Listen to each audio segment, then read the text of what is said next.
இன்றைய பயணத்தில் நம்ம எங்கே வந்திருக்கோம் பார்த்தீங்கன்னா, அதாவது திருவண்ணாமலை மாவட்டம் தென்மாதிமங்கலத்தில் உள்ள மலைகளுக்கெல்லாம் அரசன் என்று அழைக்கப்படுகின்ற பர்வதமலை தாங்க வந்திருக்கோம். 1 அடி 2 அடி அல்லங்க, 4560 அடி இன்னைக்கு நம்ம மலை ஏற போகிறோம். ஆகாயத்தில் உள்ள சிவனை இன்னைக்கு பார்த்து தரிசிக்க போகிறோம். எத்தனையோ பர்வதமலை வீடியோ நீங்கள் பார்த்துருப்பீங்க, ஆனால் இந்த பர்வதமலை வீடியோ உங்களுக்கு நேரில் போன அனுபவத்தை தரும்னு நான் நம்புகிறேன். இந்த பர்வதமலை பயணம் வந்து ரொம்ப ரொம்ப பெருசுங்க. அதனால் நான் உங்களுக்கு 3 பார்ட்டாக பிரித்து வீடியோ அப்லோட் பண்ணிடுங்க. இந்த 3 பார்ட்டையும் கண்டிப்பாக பாருங்கள். அப்போனா தான் உங்களுக்கு நேரில் போன அனுபவம் கிடைக்கும். நாங்கள் அடிவாரத்துலேருந்து உச்சி வரைக்கும் எப்படிலாம் பயணம் செஞ்சோம், அங்கே போய் சிவனை தரிசித்தோம், திரும்பி எப்படிலாம் கீழே வந்து என்னென்ன நிகழ்வுலாம் பார்த்தோம்னு எல்லாமே A to Z வந்து நாங்கள் இந்த வீடியோவில் காமிச்சிருப்பேன். அதனால் மிஸ் பண்ணாமல் பாருங்கள். வாங்க நம்ம சிவனை நினச்சிக்கிட்டு சிவனே போற்றி என்று சொல்லிக்கிட்டு பர்வதமலை ஏற ஸ்டார்ட் பண்ணுவோம். பர்வதமலை அடிவாரத்தில் பார்த்தீங்கன்னா சஞ்சீவி வீர ஆஞ்சநேயர் எவ்வளவு கம்பீரமாக நிற்கிறார் பாருங்க. இந்த ஆஞ்சநேயரை வணங்கிட்டு சிவனை பார்க்க நமது பயணத்தை ஆரம்பிச்சோம்.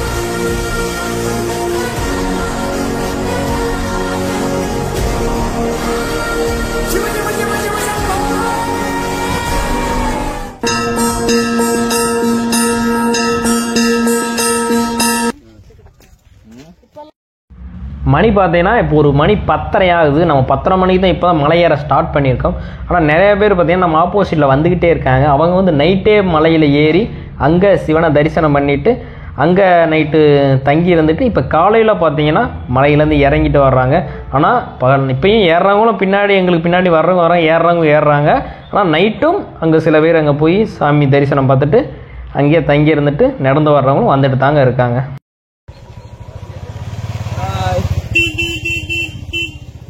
இந்த வீரபத்ர கோயிலுக்கு வந்துட்டாங்க. இங்கே பார்த்தீங்கன்னா 24 மணி நேரம் அன்னதானம் நடைபெறுங்க. நம்ம வந்து என்ட்ரன்ஸுக்கு முன்னாடி அங்கே வெளியே அன்னதானம் நடந்துச்சு, அதில் சாப்பிட்டோம். அதனால் நம்ம போயிட்டு மலை மேலே ஏறி எல்லாமே சுற்றி பார்த்துட்டு சிவனை தரிசனம் பண்ணிவிட்டு எப்போ நைட் ஆனாலும் ஆயிரும் சொல்ல முடியாது. ஏன்னா அவ்வளோ நம்ம ட்ராவல் பண்ண போகிறோம். அதனால் நைட்டு வர்றப்ப இருந்தால் இருக்கலாம் சொல்ல முடியாது. நம்ம கிடைச்சா அந்த ஆண்டவன் அருள் நமக்கு கிடைக்காது, அன்னதானம் கிடைக்கும்னு இருந்தால் கிடைக்கும். அதனால் நம்ம சாப்பிட்டு போகலாம். அப்பப்போ என்னதானம் கிடச்சிச்சா என்னென்ன சாப்பாடு உணவு சாப்பிட்டுன்ட்டு நம்ம போகிறப்ப பார்த்துட்டே போகலாம். அது மட்டும் இல்லாமல் பார்த்தீங்கன்னா முதலுதவி முதலுதவி செய்கிற மாதிரி ஏற்பாடு பண்ணி வச்சுருக்காங்க. உண்மையிலே பரவாயில்லைங்க. நம்ம தலைவர் பார்த்தீங்கன்னா எவ்வளோ அழகாக இந்த கிணத்து மேலே உட்காந்து ஹாயாக வேடிக்கை பார்த்துட்ருக்காருங்க. இந்த கிணத்துல பார்த்தீங்கன்னா தண்ணி ரொம்ப கீழே இருக்குங்க. ஆனால் இங்கேருந்து பார்க்குறப்ப அவ்வளோ ஒரு சுத்தமாக இருக்குங்க. இந்த கிணத்துலேருந்து தண்ணி வச்சு தான் இங்கேருந்து சாப்பிட்றதுக்கு இந்த அன்னதான கூடத்துக்கெல்லாம் பயன்படுத்துகிறாங்க. அடுத்து பார்த்தீங்கன்னா நம்ம வந்து வனதுர்க்கை அம்மன், இந்த வனதுர்க்கை அம்மனை கும்பிட்டுட்டு அப்படியே நம்ம மலை மேலே ஏற நமது பயணத்தை தொடர்ந்து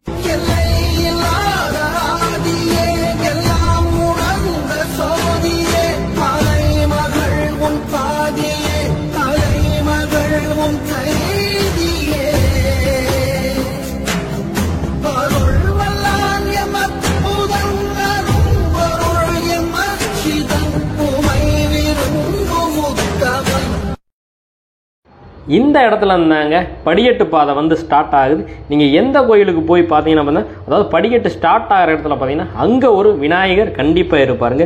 இந்த விநாயகரை நம்ம வணங்கிட்டு மலை பயணத்தை தொடங்குவோங்க.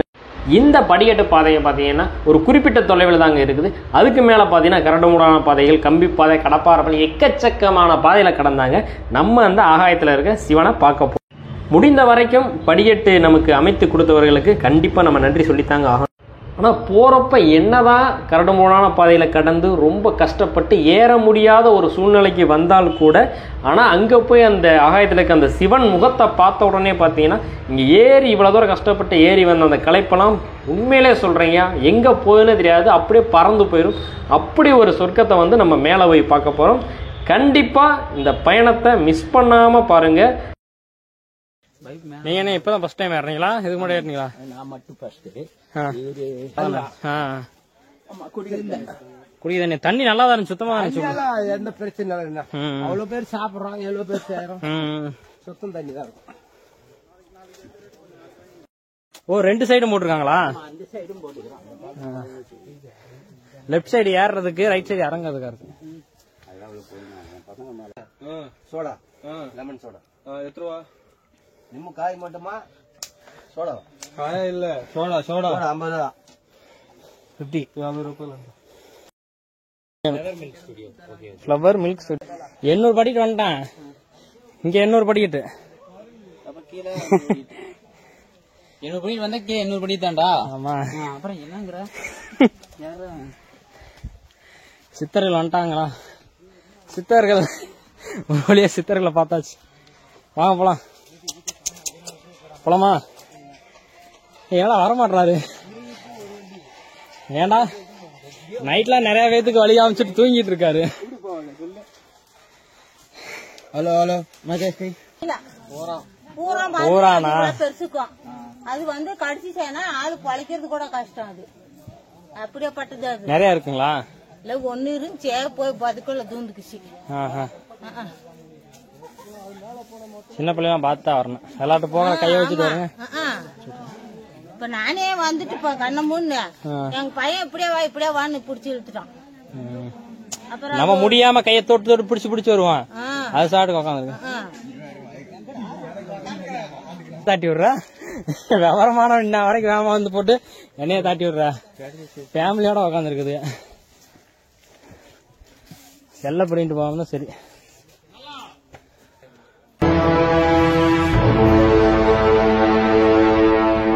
ஒளிர்விடும் என் தேசனே குளிர்மலை தன் வாசனே எழில் மிகு என் நேசனே அழித்தொழிக்கும் ஈசனே.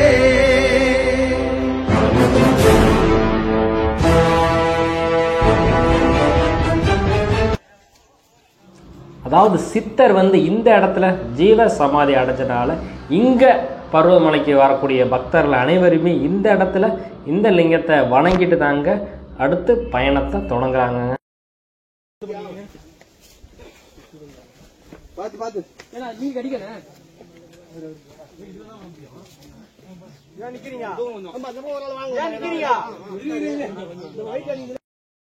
அதாவது பல மைல்களை கடந்து ஈசனை பார்க்க வந்த இவருக்கு பார்த்தீங்கன்னா அந்த கடப்பாறை பாதை வழியாக செல்லும்போது பார்த்தீங்கன்னா கிருகிருன்னு வந்து தலை சுற்றி மயக்கம் போட்டு விழுந்து ஒரு மூச்சு பேச்சே இல்லாத நிலைமைக்கு ஆகிட்டாருங்க.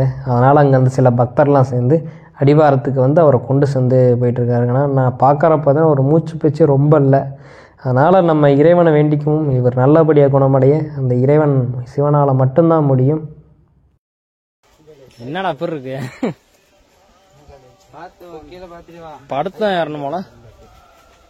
பார்த்தீங்கன்னா 2 பாதை வழியாக வரலாங்க.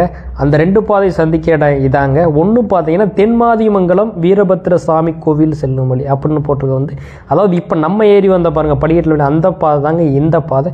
இன்னொரு பாதை பார்த்தீங்கன்னா கடலாடி மகான் மௌன யோகி ஆசிரமம் செல்லும் வழியும் போட்டு இன்னொரு பாதை இருக்குது. ஆக மொத்தம் 2 பாதை இந்த ஒரு இடத்துல சந்திக்குது. நீங்கள் எதில் வேணாலும் போய்க்கலாம். அதாவது மலையோட ஒரு பாதி தூரத்துக்கு வந்திருப்போங்க. இன்னும் நம்ம பாதி தூரம் போகணும். நீ எவ்வளோ நேரம் ஆகுதுன்னு தெரில. அதனால் ஒரு கோழி சோடா ஒன்று சாப்பிட்டுட்டு தெம்ப மலையை ஏறி அந்த சிவனை பார்க்க போவோங்க. சித்தருக்கு காலையிலேருந்து வெள்ளை பழியாட்டம் வந்துட்டாரன்.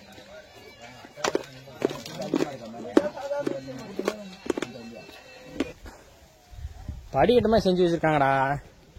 மண்ணு அரைச்சிருச்சு மழை. செங்குத்தா ஏறுது வானத்துக்கு படி வர மாதிரி. ஏன்டா ஏன்டா ஒண்ணுமில்லாத இந்த பாதையே எப்படி இருக்குது? கடப்பாறை பாதை எப்படி இருக்கு? கொஞ்ச தூரம் பேச வரைக்கும் தான் ஒரு கயிறு இருந்தா மேல போடுறான். என்ன ஒரு அதிசயம் பாருங்க இந்த மரம். அதாவது இந்த மரம் உடஞ்சிருச்சு. உடஞ்சும் இன்னும் அந்த தன்னம்பிக்கை கைவிடாமல் எவ்வளோ பெரிய மரமாக அது இதற்கு உடஞ்சதுக்கு மேலே வளர்ந்துருக்கு பாருங்கள்.